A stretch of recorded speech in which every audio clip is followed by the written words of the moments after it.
This is my video update from Athens, Greece on a rainy Thursday afternoon, September the 7th. Let's talk about some news, and let me get under this tree here, which should provide me some cover as we discuss the latest developments in the world.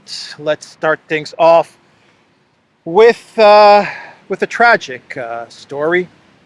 I hate discussing these news topics, but we have to talk about it, and that is the missile strike on this market in a village town in Ukraine-controlled Donetsk, known as Konstantinovka. And the latest reports are that a missile hit this market in this village, and 18 people died from this missile strike. Our thoughts and prayers to the families of the victims in what is just a terrible tragedy. But the missile strike in Konstantinovka, right away it was blamed on Russia, like right away. A minute after the missile hit this market, the collective West media and various collective West politicians and officials, they said that Russia did it right away. They didn't want to wait a day or two to maybe get some more evidence or an investigation to get some more facts. They didn't want to look over the video footage, because we actually do have a very, very clear video footage of when the missile hit this market. They didn't want to look over that video footage. Perhaps that may give us a clue as to where this missile, actually I think we're talking about two missiles, but maybe that would have given us a clue as to where these missiles came from. Nope, right away Russia did it. That's what the New York Times ran with. That's what the Washington Post ran with. Euronews, all the collective West media, they said that Russia did it. Zelensky, in his statements to the press, he said that this was a terrorist attack from Russia. And so there you have it. Russia sent these missiles into this market, which killed 18 civilians in the Ukrainian-controlled side of Donetsk. Now, I kind of have a rule that I go by, which is when stuff like this happens, when tragedies like this happen, or false flags like, say, I don't know, the Nord Stream sabotage, when these things happen and the collective West media, they come out and they blame Russia right away without waiting a day or two for some more facts or evidence or an investigation. When they come out and blame Russia, that's when I say something else is going on. And that's when I kind of lean on the side that Russia didn't do this. That's kind of my thinking. Whenever they're quick to blame Russia, something inside of me says Russia probably wasn't behind this. But I don't know. Maybe Russia did hit this market with a missile. Maybe this was an accident from the Russian military side. Maybe this was an accident from the Ukraine military. Maybe Ukraine decided to hit this market on the very same day that Blinken was in Kiev visiting Zelensky. I don't know. But I do know that when stuff like this happens, it's best to wait a day or two or maybe even a week to conduct an investigation, look at the video footage, and try to get to the truth as to what happened. But unfortunately, that's not going to be the case. We're not gonna know what really happened at this market in Konstantinovka. It's going to be blamed on Russia, and that's going to be that. That is the That is the narrative that the media and the collective West politicians are going to go with, and they don't want to discuss anything else. This was Russia's fault. But when you look at the video evidence, like you look at the video that's come out, it paints a very different picture. It actually points to the fact that this missile came from the northwest of Ukraine, which is an area controlled by the Ukraine military, and it's an area where Ukraine is known to launch drone and missile attacks from. And it looks like from the video footage that the missile traveled from the northwest to hit Konstantinovka, and that would point to these missiles coming from Ukraine. Once again, I don't know, but that's what the video footage points to. Even Bild reporter, Germany, Bild reporter, who is very pro-Ukraine, very, very anti-Russian. He's been reporting from the front lines for a while now. He's actually embedded, I believe he's embedded with the Ukraine military. Julian Ropke from Bild, he even put out a tweet saying, judging from where people look, hearing the sound from, before the impact, and the likely reflection of the incoming projectile on a car, the rocket that hit Konstantinovka came from the northwest. Hope it's possible to state that fact without being called names. So that's coming from a Bild journalist who is super anti-Russian, super pro-Ukraine, and he's even saying that when you look at the video footage, this looks like it came from Ukraine-controlled territory. When he means the reflections on the car, when you look at the video footage that's come out, you can see like the missile reflection, and it points to the missile coming from the direction of the northwest, and the people's reactions also point the direction where people are looking towards, and their reaction before the missile strikes actually also points to the fact that this missile most likely came from territory controlled by the Ukraine military. But once again, I don't know. I'm just telling you information that analysts are talking about from the videos that have surfaced from the missile strike on this market. And this tweet from Lord Bebo says, AP edited the video to remove the bad evidence. No launch sound, no reflections, lying media. And he's pointing to the fact that the AP put out a video which looks like it was doctored to remove the reflections, the missile reflections from the hood of the cars, to remove the sound of the people so that they can try to manipulate the video evidence and push the narrative that this missile came from Russian-controlled territory, while the evidence from undoctored video footage points to the fact that this missile came from Ukraine-controlled territory. But once again, we don't know. We're just talking about one video that is making the rounds on social media and how that video points to Ukraine. The AP looks like they have doctored the video to try and make it look like the missile came from Russia. I always say, let's wait a couple of days. Let's have an investigation. Let's try to figure out where this missile came from, but we're not going to get any of that. The narrative is already set from the collective West side of things. Russia did it. Video evidence shows something else. We're not going to get an investigation. We're never going to find out what really happened in Konstantinovka.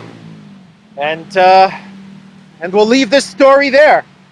A horrible tragedy, 18 people killed, and all of this happened on the day that Blinken visited Zelensky in Kiev. So let's talk about the results of Blinken's trip to Kiev. The New York Times, they put out an article with the title, Russia-Ukraine War. Blinken in Kiev says U.S. will send $1 billion more in aid.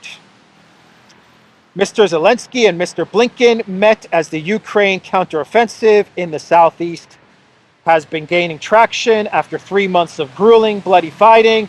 Ukrainian troops have broken through a main line of Russia's defense in one location, Ukraine's army has said, and are turning their attention to breaking through in another heavily defended patch of territory. A heavily defended patch.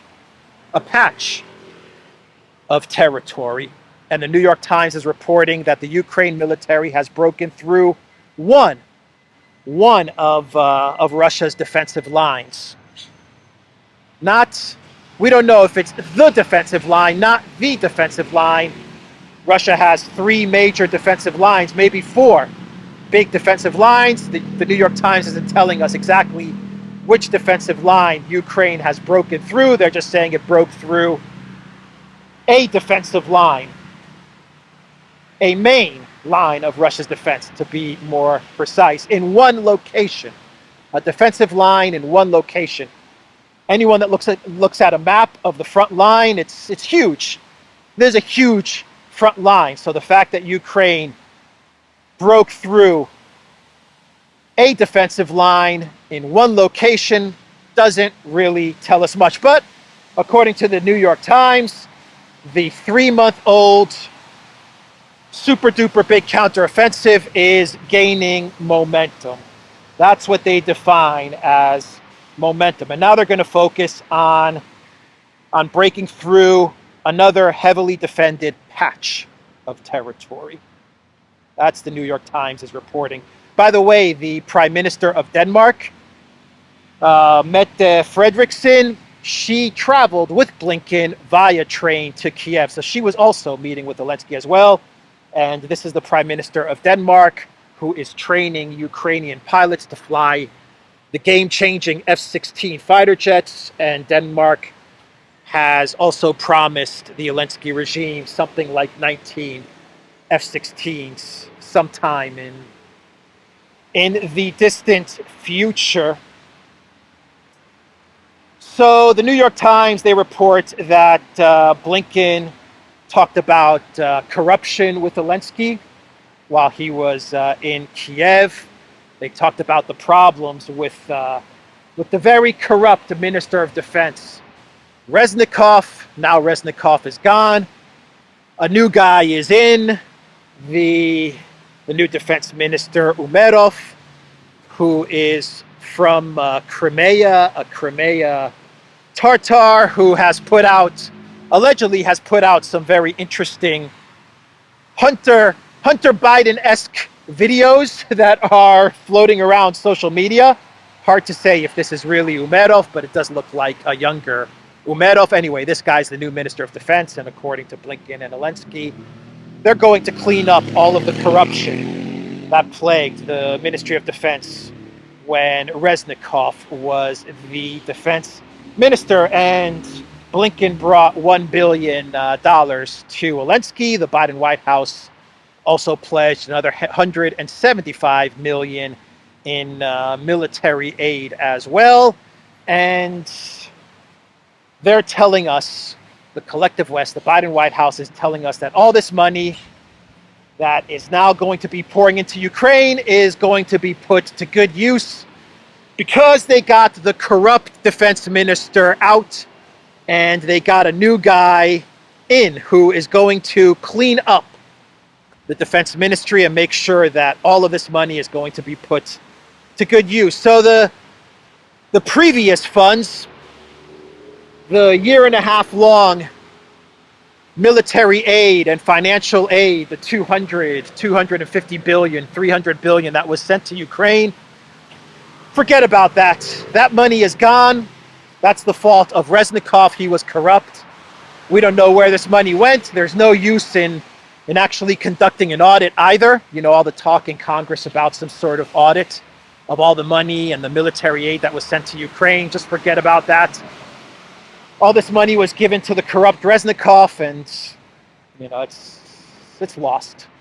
No need to worry about that anymore. The new guy's in, Umerov. We're going to start new. We're going to start fresh. Here's $1 billion. Here's 175 million in military aid. Now we're going to make sure that this money isn't lost or isn't stolen, and it's going to be put to good use. That's what they're telling us. The previous 100, 150, 200 billion, it's gone. It's gone with Reznikov. How are we to know that Reznikov was corrupt? How could we have known that he was corrupt? So we gave him 100 billion, 150 billion, 200 billion, and then we find out a year and a half later that Reznikov is corrupt. Well, we have to fire him. Let's bring in this new guy who was in charge of managing Ukraine Property Fund. He's not going to be corrupt. This guy's a straight shooter. This guy's the real deal. He's an honest broker. He's going to help us clean up the corruption at the Ministry of Defense. And to start things off, here's $1 billion, and here's another 175 million, just to get the ball rolling.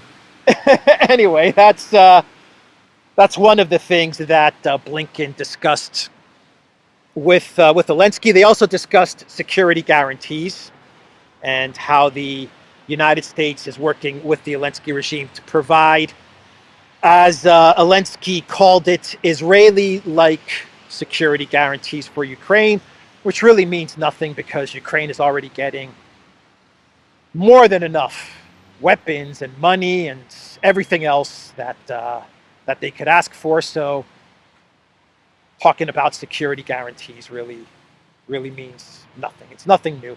It's just basically saying that the United States is going to commit.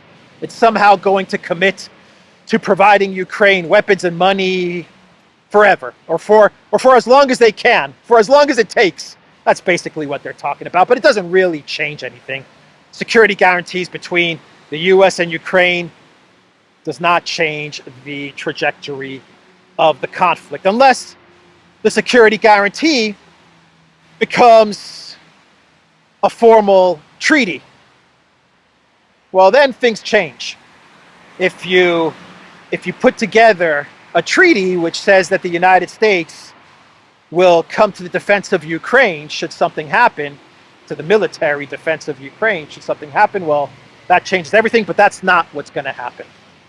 These security guarantees, these are not going to be in the form of a treaty. They're just going to be documents which state that the United States will continue to give Zelensky money and weapons for as long as it takes. Basically, what they've been doing over the past year and a half, they're going to try to continue to do this, even if a new president is elected. That's very important to the deep state and to the military-industrial complex. They want to try and figure out a way to put something together that will guarantee that weapons flow into Ukraine, even if someone like Trump, for example, is elected president. Even Trump will be able to cancel the MIC agreement with Ukraine. That's the problem that they have right now. That's what they're trying to work out.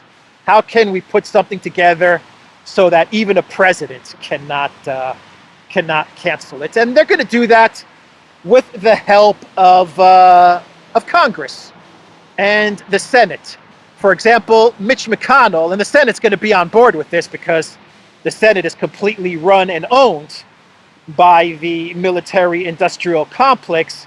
McConnell, he gave a speech to the Senate yesterday, and he said that helping Kiev means weakening strategic adversary Russia.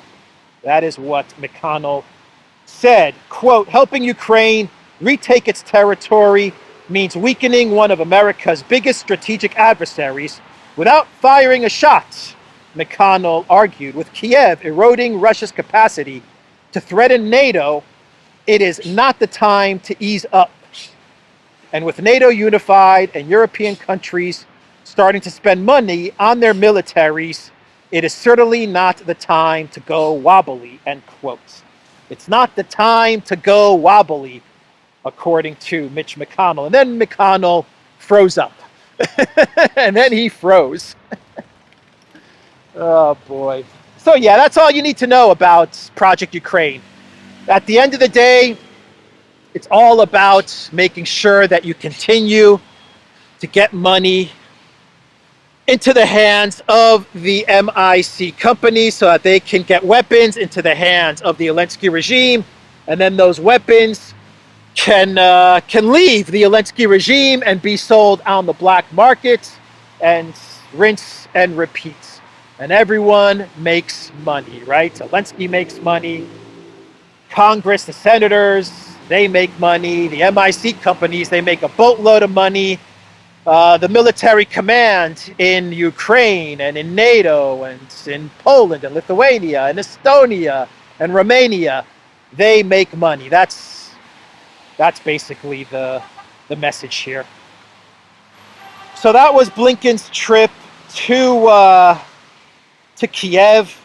An official traveling with Blinken, he or she told the New York Times that the effort from the United States was aimed at putting global support on a long-term sustainable path, and it's about making it absolutely clear to Putin that he can't wait us out. So all of this money and support for Ukraine is about sending a message to Putin and to Russia that they will not be able to outlast the US when it comes to Project Ukraine. For as long as it takes, Kremlin spokesperson Dmitry Peskov, he said that the money and the weapons to Ukraine, this latest round of money and weapons that Blinken delivered to Ukraine, is not going to change anything on the front lines.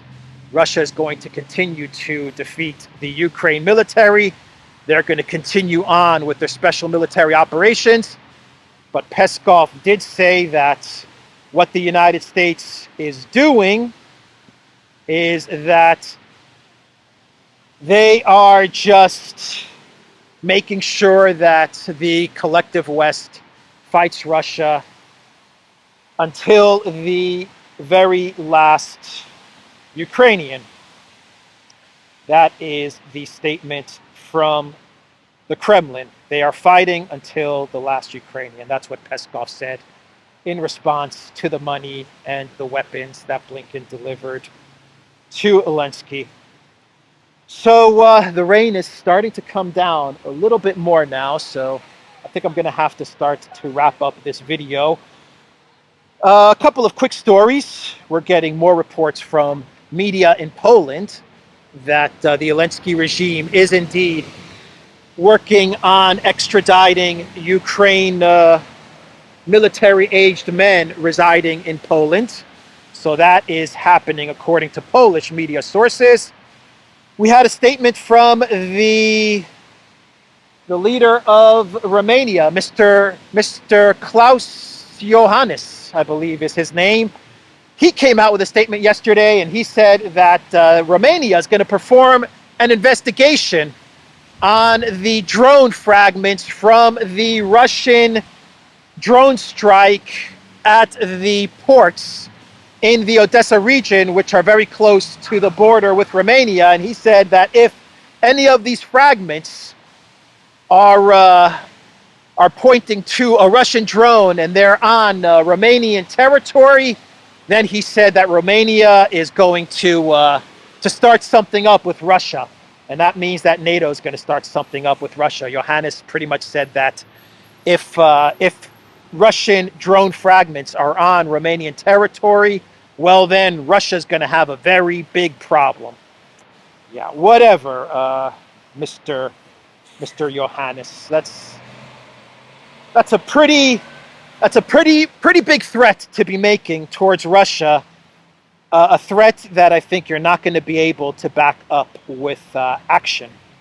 But since that statement from Iohannis, Stoltenberg came out with a statement saying that NATO doesn't see any evidence of these Russian drones hitting Romania and therefore hitting NATO territory. So a very interesting development.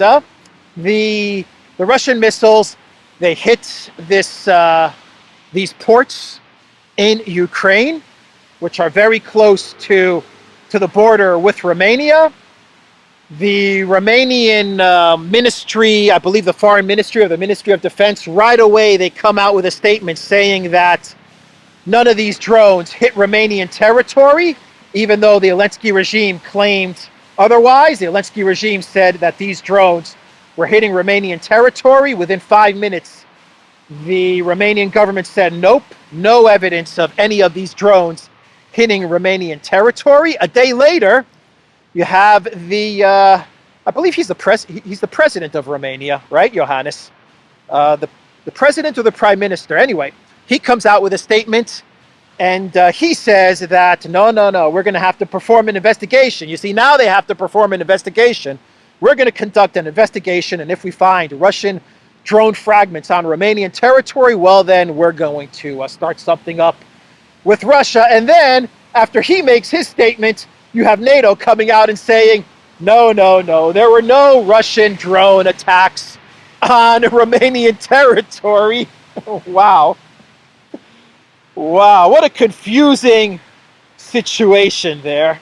Nothing's going to come out of it. There's going to be no Article 5. There's going to be no Romania claims that Russia hit its territory. There's going to be none of that. The minute Johannes came out with his statement, I don't know who put him up to saying this.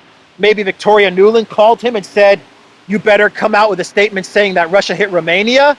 The minute he came out with his statement, NATO came out with their statement, and they said that Russia didn't hit Romania. So anyway, that's what's going on there.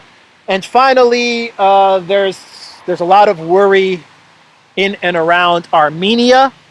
I'm not going to get into details because I need to research a bit more as to what's happening in Armenia.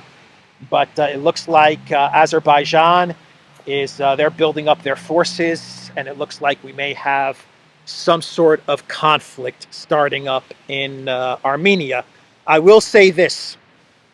The Armenian Prime Minister, Pashinyan, listening to Alexander during his live stream on Locals yesterday, I think he brought up a very good point as to what he believes is happening in Armenia, and I fully agree with Alexander's assessment, but I need to do more research on this. But it looks like Pashinyan is leading Armenia towards the same trajectory of what happened in Ukraine. It looks like he's trying to get Russia out of Armenia, to get Russian peacekeepers out of Armenia. And it looks like he's trying to be rid of Nagorno-Karabakh. He doesn't want to deal with Nagorno-Karabakh. And if he can accomplish these two things, get Russia out of Nagorno-Karabakh, just deliver Nagorno-Karabakh to Azerbaijan. If he can do these two things, then in his mind, in his calculation, he can then get Armenia into the European Union and possibly into NATO.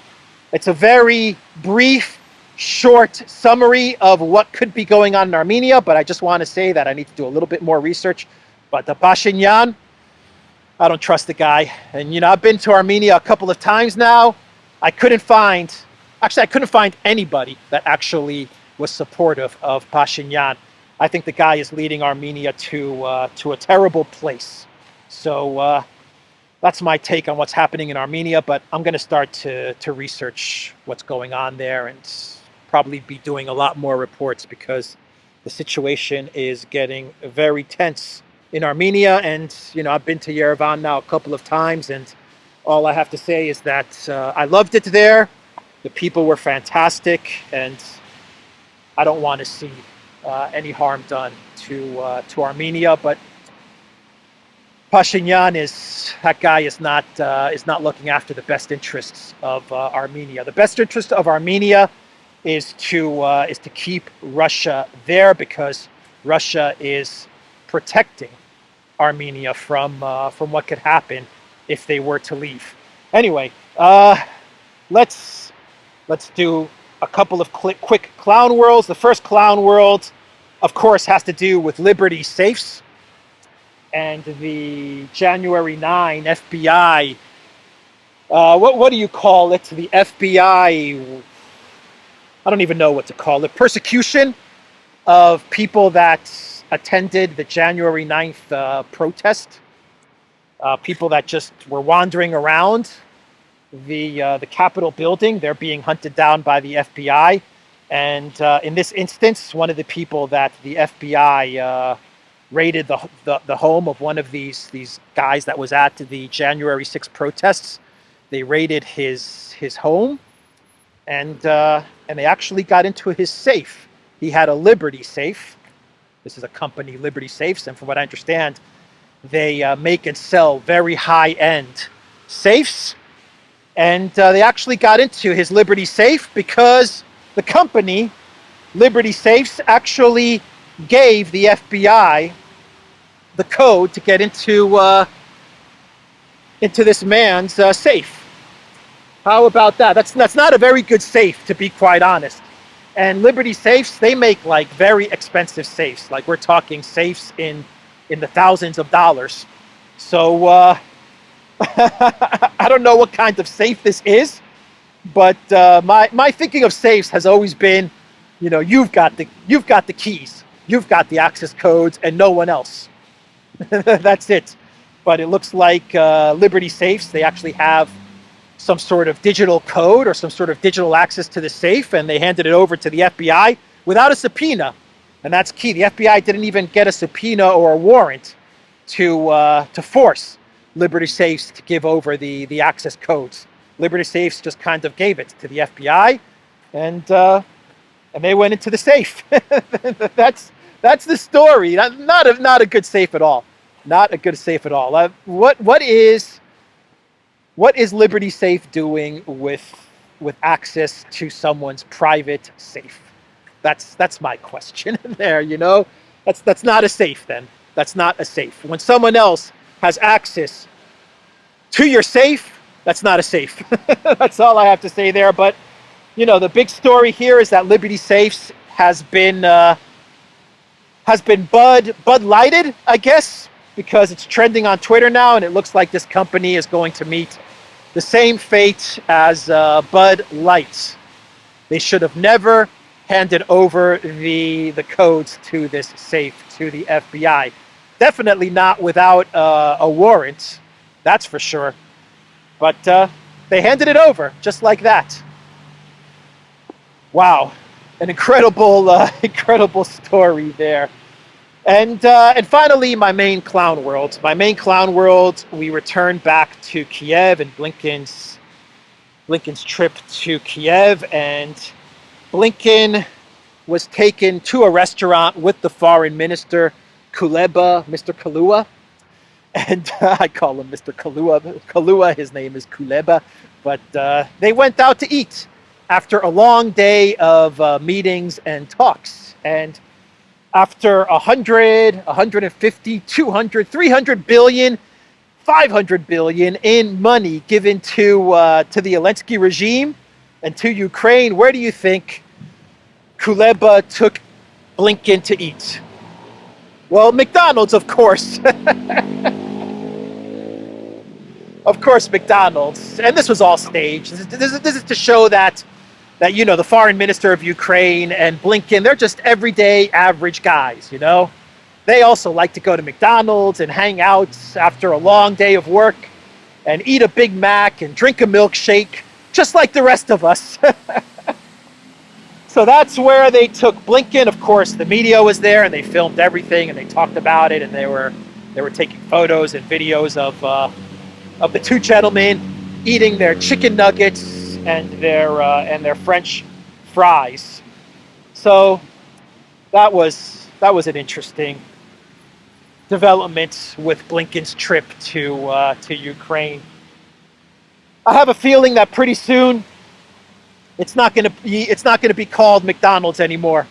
Give it another year or two, and I imagine these restaurants are going to go by the name of Vkusna i Tochka, but I don't know. Maybe I could be wrong. Anyway, that's the video, everybody. TheDuran.locals.com.